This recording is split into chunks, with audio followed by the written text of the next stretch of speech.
మార్కెట్లో చాలా కంపెనీలు వచ్చి 10,000 కట్టండి, 20,000 కట్టండి, అవి తీసుకోండి, సూట్లు తీసుకోండి, జీవితంలో ఒకేసారి కట్టాలని పాపం చాలా మందిని ట్రాప్లో దించేసి మోసం చేస్తుంటాయి. కానీ వెస్టేజ్లో ఎలాంటి ₹1 పెట్టుబడి పెట్టే అవసరం లేదు. మీకు ఎవరైతే వెస్టేజ్ గురించి చెప్పారో వాళ్ళకు ఒక ఐడి ప్రూఫ్, అది గిట్ట ఓటర్ ఐడి కావచ్చు, డ్రైవింగ్ లైసెన్స్ కావచ్చు, ఆధార్ కార్డు కావచ్చు, రేషన్ కార్డు కావచ్చు, పాస్పోర్ట్, ఏదో ఒక ఐడి ప్రూఫ్తో మీరు ఐడి జనరేట్ చేసుకుంటారు. ఆ తర్వాత మీరు ఆన్లైన్లో పర్చేజ్ చేసుకోవచ్చు, లేదా ఫిజికల్ స్టోర్స్ ఉంటాయి, అక్కడికి వెళ్ళి మీకు ఎంత అవసరమో అంతే కొనవచ్చు. ఇంతే కొనాలి అనే రూల్ ఉండదు, ఇంతమందిని కట్టించాలి, ఇంతమందిని జాయిన్ చేయాలి, ఎలాంటి రూల్స్ ఉండవు. స్టార్ట్ చేయాలనుకున్న వాళ్ళకి సింపుల్ ప్రాసెస్, తెలిసిన వాళ్ళ ద్వారా ఒక రెఫరల్ ఐడి ద్వారా స్టార్ట్ చేసుకోవచ్చు.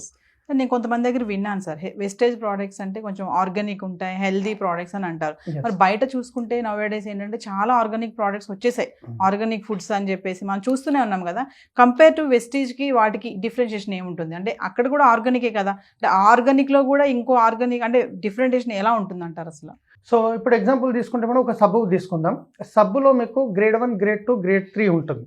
అంటే టీఎఫ్ఎం ఏదైతే ఉందో 75, 76%, 60 అట్లా ఉంటాయి కదా. సో ఇది మన దగ్గర ఏదైతే సోప్ ఉంటుందో గ్రేడ్ 1 76% టీఎఫ్ఎం అనేది ఉంటుంది. న్యాచురల్ ప్రొడక్ట్ ఉంది, నీమ్, తులసి, పుదీనాతో తయారైంది. సో చాలా బాగుంటుంది. రెండోది వచ్చేసి హెల్త్ సప్లిమెంట్స్ ఉంటాయి మేడం, నిజంగా మిరాకిల్ ప్రొడక్ట్స్ మేడం. నాకే వెస్టేజ్లకు రాకముందు చాలామంది చెప్పుకోవడానికి సిగ్గుపడతారు. ఫైల్స్ అనేటివి ఉంటాయి చూసారా, అది బాడీలో హీట్ ఎక్కువ అవడం వల్ల ఫైల్స్ రూపంలో వస్తుంది. అలాంటి ఫుడ్ సప్లిమెంట్స్ ఉన్నాయి, నేను వాడాను, నాకు చాలా మంచిగా క్యూర్ అయింది. ఎందుకంటే ఫైల్స్ అనేది బాడీలో హీట్ జనరేట్ అవ్వడం వల్ల వస్తుంది. సో మన దగ్గర నీమ్ అంటే వేపాకుతో తయారైంది, అలోవేరా అంటే కలబందతో తయారైంది, ఆమ్లా అంటే ఉసిరిగాయలతో తయారైంది.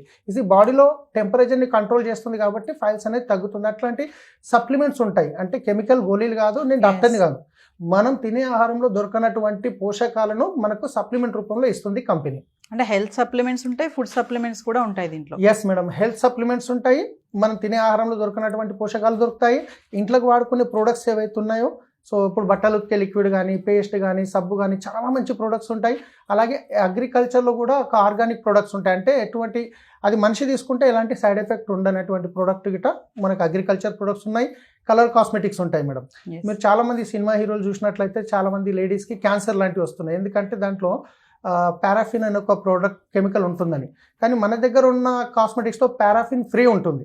రెండోది, మీరు లిప్స్టిక్ పెట్టుకున్న లేడీస్ ఎవరైనా కానీ ఇట్లా అన్నప్పుడు లోపలికి వెళ్తుంది, కానీ మన దగ్గర ఉన్న లిప్స్టిక్లో ప్రోటీన్ ఉంటుంది, అది లోపలికి వెళ్ళిందంటే ప్లస్ పాయింటే కానీ సైడ్ ఎఫెక్ట్స్ ఉంటాయి. అలాంటి న్యాచురల్ ప్రొడక్ట్స్ ఉంటాయి కాబట్టి కంపెనీ 20 సంవత్సరాల నుంచి నడుస్తుంది మేడం. వెస్టేజ్లో నిత్యావసర వస్తువులు అంటారు కదా, అంటే ఏమేమి దొరుకుతాయి అసలు?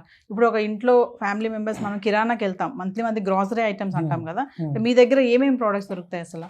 సో సబ్బులు, పేస్టులు, బ్రష్లు, హెయిర్ ఆయిల్, షాంపూలు, వంట నూనెలు, తర్వాత మంచి నూనె ఇదవుతుంది, ఇలాంటివన్నీ. కాకపోతే పిండి, బియ్యము, ఉప్పు, షుగర్ లాంటివి తప్ప మిగతావన్నీ మీకు మార్కెట్లో దొరికే ప్రతి ప్రోడక్ట్ దొరుకుతుంది. 400కి పైన ప్రోడక్ట్ కంపెనీ ఓన్గా మ్యానుఫ్యాక్చరింగ్ చేస్తుంది. ఇప్పుడు వంట నూనె అన్నారు, కమింగ్ టు ఇప్పుడు బయట చూస్తే ఆయిల్స్ అసలు అది వాడండి, ఇది వాడండి, ఈ ప్యాకెట్ ఆయిల్ వాడొద్దని చెప్పేసి ఆ ఆయిల్ వాడాలి, బ్రాండెడ్స్ చెప్తున్నారు కదా. మరి మీ దగ్గర వెస్టేజ్లో ఎందుకు ఆయిల్ తీసుకోవాలి మేము అంటే? సో యాక్చువల్ చూస్తే మేడం, ఈరోజు సగం కంటే ఎక్కువ రోగాలు వస్తున్నాయంటే బయట మార్కెట్లో దొరికే వాడే నూనె వల్ల వస్తున్నాయి. ఎందుకంటే మీకు తెలుసు, పల్లి నూనె ఉంటుంది, సన్ఫ్లవర్ ఆయిల్ ఉంటుంది, కానీ ఈరోజు ఎంతమంది సన్ఫ్లవర్ వండిస్తున్నారు, ఎంతమంది పల్లి వండిస్తున్నారు, పాపులేషన్ పెరుగుతుంది. సో బయట ఇంత కెమికల్స్ ఉంటాయి, మీకు తెలుసు, నేను చెప్పాల్సిన అవసరం లేదు. కానీ ఇక్కడ వచ్చేసి ఇది ఏంటంటే రైస్ బ్రాండ్ ఆయిల్ అంటారు, తౌడుతో తయారవుతుంది, బియ్యం గింజ పైన వచ్చే తౌడుతో తయారవుతుంది. ఇది 0 కొలెస్ట్రాల్ ఉంటుంది. సో ఇది వచ్చేసి మీరు బయట నూనె తీసుకొని పొయ్యి మీద ఒక 175 డిగ్రీ గరం చేసిరు అనుకోండి, మీకు పొగలు వస్తాయి. అదన్నీ ఒక 2-3 సార్లు గరం చేసి చల్ల చేస్తే క్వాలిటీ చేంజ్ అవుతుంది, థిక్నెస్, కలర్ చేంజ్ అవుతుంది, థిక్నెస్ పెరుగుతుంది. కానీ మన రైస్ బ్రాండ్ ఆయిల్ ఏదైతుందో 300 డిగ్రీస్ గరం చేసినా కానీ పొగలు రావు. మీరు ఎన్నిసార్లు గరం చేసి చల్ల చేసినా సేమ్ కలర్, సేమ్ క్వాంటిటీ ఉంటుంది. సో 0 కొలెస్ట్రాల్ ఉంటుంది. 50% వాడితే చాలు. బయటది మీరు 100 ml వేస్తున్నారు అనుకోండి, ఇది 50 ml సరిపోతుంది. So coming to wastage membership, అంటే మీరు చెప్పారు నేను ఏవో చేశారు మీరు బ్రతకడానికి, చిన్నప్పటి నుంచి మీ పేరెంట్స్ చనిపోయిన తర్వాత అప్ టు మ్యారేజ్ లెవెల్ వరకు కూడా చేసుకుంటూ వచ్చారు. వెస్టేజ్ ఎప్పుడు పరిచయం అయిందో మీరు కొంచెం గ్రౌనప్ అయ్యారు, ఈరోజు సక్సెస్ఫుల్గా ఉన్నారు, ఇక్కడ మా ముందు కూర్చున్నారు. అంటే ఏంటి అసలు వెస్టేజ్లో ఆ జాయినింగ్ సిస్టమ్ ఏంటి, దానిలో ఇన్కమ్ గెయిన్ చేయొచ్చు అంటే ఎట్లా, అంటే మంత్లీ ఎంత మేము గెయిన్ చేయొచ్చు, అసలు మాకేం అవగాహన లేదు, వెస్టేజ్లో నేను జాయిన్ అవ్వాలనుకున్న వాళ్ళకి మీరేం చెప్తారు? సో అన్నిటికంటే ముందు వెస్టేజ్ స్టార్ట్ చేసినాక చాలామంది చేసే పొరపాటు ఏంటంటే, స్టార్ట్ చేసి ప్రోడక్ట్ వాడకుండానే వేరే వాళ్ళకి చెప్పే ప్రయత్నం చేస్తారు. అలా చేయకుండా ఫస్ట్ కంపెనీ ఏమంటుంది, ప్రోడక్ట్ మీద రాసిస్తుంది, మీకు ఒకవేళ ప్రోడక్ట్ నచ్చలేదంటే 30% వాడినాక రిటర్న్ ఇచ్చేయమని చెప్పేసి. ఫస్ట్ ఎవరైనా కానీ స్టార్ట్ చేయాలనుకుంటే ఫస్ట్ ప్రోడక్ట్ వాడి చూడండి. కన్జ్యూమర్గా స్టార్ట్ చేసిన తర్వాత ఎస్ మీకు నచ్చింది, బాగుంది, నేను వేరేలోకి చెప్పాలనుకున్నా అన్నప్పుడు మాత్రమే వేరేలోకి చెప్పండి. ఎందుకంటే మీరు వాడుకున్నప్పుడు ఇమీడియట్లీ మీకు 45% బెనిఫిట్ వస్తుంది. ఎందుకంటే బయట మార్కెట్లో మనము ఏ ప్రోడక్ట్ తీసుకున్నా ఎంఆర్పి పైన వస్తుంది. కానీ ఇక్కడ చాలా మంది పొరపాటు ఎక్కడ పడతారంటే, ఒక ఎంఆర్పి ఉంటే ఎంఆర్పి మీద రాదు, డిస్కౌంట్ ప్రైస్లో వస్తుంది. 15 to 20% ప్లస్ 10% ఫ్రీ ప్రొడక్ట్స్ ఇస్తుంది కంపెనీ, 5% కన్సిస్టెన్సీ బెనిఫిట్ ఇస్తుంది, లాయల్టీ ప్రోగ్రామ్ ఇస్తుంది. ఇంచుమించు మనకు 45% బెనిఫిట్ వస్తుంది మీరు యాజ్ ఏ కన్జ్యూమర్గా షాప్ చేంజ్ చేయడం వల్ల. మీకు ఇంత బెనిఫిట్ వచ్చినప్పుడు, ప్రోడక్ట్ నచ్చినప్పుడు ఆటోమేటిక్గా మనం వేరే వాళ్ళకి షేర్ చేస్తాం. అలా షేర్ చేయడం వల్ల నెట్వర్క్ పెరిగిన కొద్దీ టర్నోవర్ పెరుగుతుంది, టర్నోవర్ మీద ఇన్కమ్ అనేది వస్తుంది. సార్ ఇంకొక విషయం ఏంటంటే, వెస్టేజ్ ప్రోడక్ట్స్ ప్రైసెస్ చాలా ఎక్కువ ఉంటాయి అన్న టాక్ అయితే ఉంది. దానికి సలీం గారు ఏం చెప్తారు? సో నిజం మేడం, నేను గిట్ట అనుకున్నాను, బయట మనం వాడే ప్రోడక్ట్ ఏదైతే ఉందో తక్కువ రేటుకి వస్తుంది, ఇది కొంచెం ఎక్కువ ఉంది అనిపించింది. కానీ ఎవరైనా ఎంఆర్పి చూస్తాం. కానీ నేను ఇంతకుముందు చెప్పాను, ఎంఆర్పి ఏదైతే ఉందో దాని ఎంఆర్పి మీద 45% బెనిఫిట్ అవుతుంది. ఈ అసలు విషయం చాలా మందికి తెలియదు. అది ఎప్పుడు తెలుస్తుందంటే వాళ్ళు వాడితే కానీ తీసుకుంటే కానీ తెలుస్తుంది. ఎంఆర్పి అలవాటు ఉంది కాబట్టి ఎంఆర్పి చూస్తాం, కానీ 45% బెనిఫిట్ వస్తుంది. ఆ రెఫర్ చేస్తే వచ్చే ఇన్కమ్ తర్వాత ఇన్కమ్. అది జస్ట్ మీరు కన్జ్యూమర్గా షాప్ చేంజ్ చేస్తే 10 to 20% discount, 5% cash back, 10% free product, 20% consistency benefit, ఇవన్నీ 45% బెనిఫిట్ అవుతాయి. సో నేను రీసెంట్గా ఒక చూశాను, మార్కెట్లో వెళ్ళి సూపర్ మార్కెట్ నుంచి కొన్ని ప్రోడక్ట్ తీసుకొచ్చాను. రెగ్యులర్గా మినిమం రిక్వైర్మెంట్ అయ్యే ప్రోడక్ట్, ఒక 2000 రూపాయల ప్రోడక్ట్ తీసుకున్నాను. సేమ్ ప్లేస్లో మన వెస్టేజ్ ప్రోడక్ట్ గిట్ట ఒక 2000 రూపాయల ప్రోడక్ట్ తీసుకున్నాను. సేమ్ అక్కడ 3 సబ్బులు తీసుకుంటే ఇక్కడ 3 సబ్బులు, అక్కడ ఒక పేస్ట్ తీసుకుంటే ఇక్కడ పేస్ట్, వెస్టేజ్ బ్రాండ్ తీసుకున్నాను. కంపేర్ చేస్తే 90 రూపాయలు డిఫరెన్స్ వచ్చింది. మార్కెట్ ప్రోడక్ట్కి మన ప్రోడక్ట్ 90 రూపాయలు ఎక్కువ ఉంది, కానీ 45% బెనిఫిట్ తగ్గింది. మళ్ళీ అంటే మార్కెట్ కంటే తక్కువ వచ్చినట్టు. సలీం గారు, ఈ రోజు మీరు ఈ వెస్టేజ్ లో ఏ లెవెల్లో ఉన్నారు? దీంట్లో ఏవో లెవెల్స్ ఉంటాయి కదా, గోల్డ్ అని, సిల్వర్ అని, మేము వింటూ ఉంటాం. కొన్ని కంపెనీస్ లో ఉంటాయి కదా లెవెల్స్ ఉంటాయి, జాయిన్ అయ్యాక గోల్డ్ లెవెల్ అని, సిల్వర్ లెవెల్ అని, ఏదో మిలీనియం సమ్ ఉంటాయి. మీరు ఏ లెవెల్లో ఉన్నారు ఈ రోజు? సో ఫస్ట్ దీంట్లో ఒక స్టార్ట్ అయ్యి కాగానే డైరెక్టర్ అనే లెవెల్ ఉంటుంది. డైరెక్టర్ తర్వాత silver, gold, star, diamond, crown, UCD, DCD, DUCD అని ఉంటుంది హైయెస్ట్ లెవెల్ మేడం. అలా నేను డియూసిడి హైయెస్ట్ లెవెల్లో ఉన్నాను. సో డియూసిడి అంటారు. తర్వాత నా టీంలో 13 మంది డియూసిడీలు గిట్ట ఉన్నారు. ఆ తర్వాత 3 months consistency 10 lakhs plus income తీసుకునే వాళ్ళను విఎంసీఎం మెంబర్ అంటారు, వెస్టేజ్ మిలీనియర్ కౌన్సిల్ మెంబర్ అంటారు. సో నేను ఇప్పుడు ఆ లెవెల్లో ఆల్మోస్ట్ హైయెస్ట్ లెవెల్లో ఉన్నాను మేడం. మా టీంలో గిట్ట ఆ లెవెల్లో ఉన్నారు. ఓకే, అంటే మీరు ఒక దగ్గర జీతం తీసుకున్న నుంచి ఇప్పుడు మీరు వేరే వాళ్ళకి ఇచ్చే లెవెల్కి వచ్చేసారు మీరు. అవును మేడం, ఇంచుమించు 5,70,000 మంది నెట్వర్క్ ఉన్నారు. దాంట్లో మా టీంలో సో మా అప్లయన్స్ అంటారు చరణ్ సింగ్ గారు అని, గోల్డ్ మెడలిస్ట్, ఉస్మానియా యూనివర్సిటీలో చదువుకున్నారు. ఇందర్బీర్ సింగ్ గారు అని చెప్పేసి ట్రెడిషనల్ బిజినెస్, కోట్లలో టర్నోవర్ ఉంటుంది. సత్యనారాయణ కుల్కర్ణి గారు ఉంటారు, ఆయన ఒక ఇంజనీర్.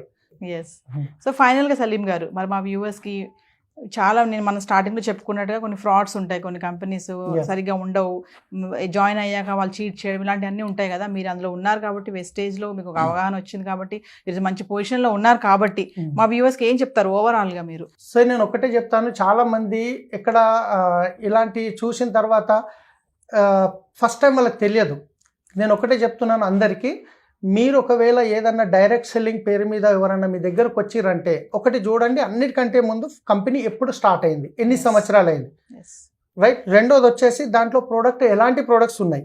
ఎందుకంటే కొందరు వస్తారు బట్టలను, బాసన్లను, అవ్వను 10,000 కట్టండి, 20,000 కట్టండి, 30,000 కట్టండి, మీ డ్రీమ్ గురించి జీవితంలో ఒక్కసారి కట్టలేరా అని చెప్తారు. ఒక్క రూపాయి అన్న ఎక్కడన్నా కడుతున్నారు అంటే అది 100% మీకు మోసం ఉంటుంది. ఎక్కడ రూపాయి కట్టకుండా ప్రోడక్ట్ రెగ్యులర్గా అవసరం వచ్చే ప్రోడక్ట్ ఉండేటట్టు చూసుకోవాలి. చాలామంది ఏం చేస్తారంటే ఒక్కసారి కట్టుడు కదా అని చెప్పేసి కడతారు, కానీ దానివల్ల ఏమవుతుందంటే తెలియకుండానే వాళ్ళు మోసపోతారు. ఏదో ఒకరోజు కంపెనీ బంద్ అయిపోతుంది, పోలీసులు అరెస్ట్ చేస్తారు. రీసెంట్గా ఒక తాజ్ డెక్కన్ హోటల్లో ఒక 3 days క్రితము ఒక ప్రోగ్రామ్ జరిగింది. జేఎస్ రంజన్ గారు అని చెప్పేసి అడిషనల్ చీఫ్ సెక్రటరీ గారు వాళ్ళు ఇంకా వచ్చి గవర్నమెంట్ వాళ్ళు చెప్పారు, మేము డైరెక్ట్ సెల్లింగ్ సపోర్ట్ చేస్తున్నాము, కానీ ఫ్రాడ్ కంపెనీలు మీ దృష్టిలో వస్తే మాకు ఇన్ఫార్మ్ చేయండి, మా దగ్గరకు వచ్చేసరికి నష్టం జరిగిపోతుంది, మీ దృష్టిలో వస్తే అలాంటివి చేయండి, మేము వాళ్ళని చూసుకుంటాము, ఇది డైరెక్ట్ సెల్లింగ్ మేము సపోర్ట్ చేస్తున్నాం, చాలా ఫ్యూచర్ ఉన్న కంపెనీ అని చెప్పడం జరిగింది తాజ్ డెక్కన్ హోటల్లో. సలీం గారు, సరే అన్నీ చెప్పారు, బాగుంది, మరి మీ అచీవ్మెంట్స్ ఏంటి ఈరోజు? సో అచీవ్మెంట్ విషయానికి వస్తే మేడం నిజంగా చెప్తున్నాను, ఒకప్పుడు శంషాబాద్ ఎయిర్పోర్ట్లో క్యాబ్ నడిపించిన వ్యక్తిని, ఏదైనా బెంజ్ కార్ కనిపిస్తే దాని మీద డ్రైవర్గా అవకాశం దొరికితే జన్మ ధన్యమవుతుందని ఆలోచించే వ్యక్తిని ఈరోజు 70 లక్షల పైన మర్సిడీస్ బెంజ్ కార్ తీసుకున్నాను. దాంతోపాటు ఒక హోండా ఇమేజ్ కార్ తీసుకున్నాను. హఫీస్పేటలో అప్లోల బాధకు ఇల్లు అమ్ముకుని ఉంటే 70 గజాలది, ఇప్పుడు 1.5 పెట్టి ఇల్లు తీసుకున్నాను. సో అదేవిధంగా మా వైఫ్కు బంగారం మొత్తం పోయినుంటే మళ్ళీ బంగారం రిటర్న్ తీసుకోవడం జరిగింది. సో ఆల్రెడీ ఫారెన్ ట్రిప్స్ వెళ్తున్నాం, ఎవ్రీ 4 monthsకి ఒకటి. మొన్ననే స్విట్జర్లాండ్ వెళ్ళొచ్చాం నేను మా వైఫ్, అంతకుముందు థాయిలాండ్ వెళ్ళాం. సో నేను వెళ్ళడం కాదు, నేను ఏదో చేసినా అని చెప్పట్లేదు. ఇక్కడ మీరు చూస్తున్న ప్రతి ఒక్క వ్యక్తి ఒక నిర్ణయం తీసుకొని స్టార్ట్ చేస్తే 100% ప్రతి ఒక్కరికి ఈ అవకాశం ఉంది. ఈ బిజినెస్ ఏం లేదు, నమ్మితే సొమ్ము, నమ్మకుంటే దుమ్ము కూడా కొంతవరకు ఆ బాధ్యత రావాలి. దట్ సరే మేము కరెక్ట్గా చేస్తూ ఉన్నాము, బట్ ఎవరైనా తప్పుగా చేస్తూ ఉంటే వాళ్ళ సమాచారం మేమే ఎందుకు ముందుకు వెళ్ళి వాళ్ళకి చెప్పకూడదు? పోలీస్కి కానీ, కన్జ్యూమర్ అఫేర్స్ శాఖ వారికి కానీ, మా ఇండస్ట్రీ శాఖ వారికి కానీ మేమే ఎందుకు ఈ విషయాల్ని బహిరంగ ఎందుకు చేయకూడదు? సో ఎవరో పోలీస్ తరఫున ఎవరో వస్తారో, వాళ్ళ దొంగల్ని పట్టేస్తారు, అంతవరకు నేను ఏం చేయము, చూస్తూ ఉంటాను, నిద్రపోతూ ఉంటాను, ఇట్లాంటి ఆలోచన ఉంటే చివరిలో మొత్తం ఈ డైరెక్ట్ సెల్లింగ్ సమాజం పైనే ఇట్లాంటి దుష్ప్రభావం వస్తుంది. సో మీలో కూడా చొరవ ఉండాలి. అండ్ దానికోసం ఈ సంస్థలో, ఈ కమిటీలో నేరుగా మీ ప్రతినిధులు ఉంటే వాళ్ళకి కూడా ఏ రూపంలో పరిస్థితి ఉంది, ఎట్లాంటి సమస్యలు వస్తూ ఉన్నాయి, పరిష్కారం ఎట్లా చేయవచ్చు, అట్లాంటి కూడా కొన్ని సలహాలు, సూచనలు, కొంత బాధ్యతలు తీసుకోవడానికి కూడా వాళ్ళకి విసులుబాట్లు అవుతుంది. సో ఇందాక వారు చెప్పినట్టుగా 2 వారాల్లో ఈ కమిటీ వస్తుంది. సో మనము ఈ కమిటీ రాగానే తదుపరి చర్యల్ని కూడా చాలా త్వరితగతిలో తీసుకురావడానికి మేము కూడా కృషి చేస్తాము. ఎన్నో సంవత్సరాల నుంచి నిలిచిపోయిన ఈ రిజిస్ట్రేషన్స్ ప్రక్రియని మొత్తం ఇట్లో ప్రారంభిస్తాము. జాగ్రత్తగా ఒకసారి స్టడీ చేసి వెస్టేజ్ గురించి మీకు చెప్పిన వాళ్ళు ఎవరైనా ఉంటే వాళ్ళతో స్టార్ట్ చేసుకోండి, కొత్త వాళ్ళు ఉంటే మీకు చెప్పిన వాళ్ళు ఉంటే వాళ్ళతో స్టార్ట్ చేసుకోండి, కానీ స్టార్ట్ చేయండి. ఎందుకంటే ఒక జాబ్తో పాటు ఒక ఎక్స్ట్రా ఇన్కమ్ అనేది మీకు బెనిఫిట్ అవుతుంది. సో వ్యూవర్స్ విన్నారు కదా, మరి స్టార్టింగ్లో చెప్పినట్టుగా ప్రతి ఒక్కరు కూడా సెకండ్ ఇన్కమ్ కోసం చూడాలనుకుంటున్నారు కదా. మరి సలీం గారి ఇంటర్వ్యూ ఎక్కడ పాజ్ చేయకుండా స్టార్టింగ్ నుంచి ఎండింగ్ వరకు మొత్తం వినండి, మీకు క్లారిటీ వస్తుంది. మీకు ఏమైనా డౌట్స్ ఉంటే కిందకి స్క్రోల్ అవుతున్న నెంబర్ కాల్ చేస్తే సలీం గారు మీకు అందుబాటులో ఉంటారు. సెకండ్ ఇన్కమ్ చేయాలనుకున్న వాళ్ళు చాలా ఆలోచించాలండి. ఖచ్చితంగా ప్రతి దాంట్లో వెళ్ళిపోయి అక్కడ డబ్బులు పెట్టాం, ఇక్కడ డబ్బులు పెట్టేసాం, మేము లాస్ అయిపోయాం అనుకోకుండా కొంచెం తెలివిగా, సెన్సిటివ్గా ఆలోచిస్తే కరెక్ట్ దాంట్లో మీరు ప్లేస్మెంట్ చేసుకోవడానికి ఉంటుంది. మీకేమైనా డౌట్స్ ఉన్నాయి, నేను కూడా వెస్టీజ్లో జాయిన్ అవ్వాలనుకుంటున్నాను, నేను కూడా మంచిగా ఎర్న్ చేయాలనుకుంటున్నాను, చెప్పారు కదా సార్, ఎంత కష్టపడి బ్రతకడానికి ఏం చేయాలో అవన్నీ చేశారు. చనిపోవాలనుకున్న టైంలో కూడా పిల్లలు గుర్తుకు రావడం, మళ్ళీ వెనక్కి వచ్చి ఒక కంపెనీలో జాయిన్ అవ్వడం, ఈ రోజున మెర్సిడీస్ బెంజ్ కార్లో మరి మా స్టూడియోకి కూడా వచ్చారు. మరి చూసారు కదా సక్సెస్. మరి ఖచ్చితంగా మీరు కూడా సక్సెస్ని చేరుకోవచ్చు. కింద స్క్రోల్ అవుతున్న నెంబర్కి కాల్ చేస్తే మీకు ఇంకా డీటెయిల్స్ కావాలంటే సలీం గారు మీకు అందుబాటులో ఉంటారు. మరొక ఇంట్రెస్టింగ్ ఐటెంతో మళ్ళీ మీ ముందుకు వస్తాం. This is Naveena signing off. Thank you sir. Thank you ma'am.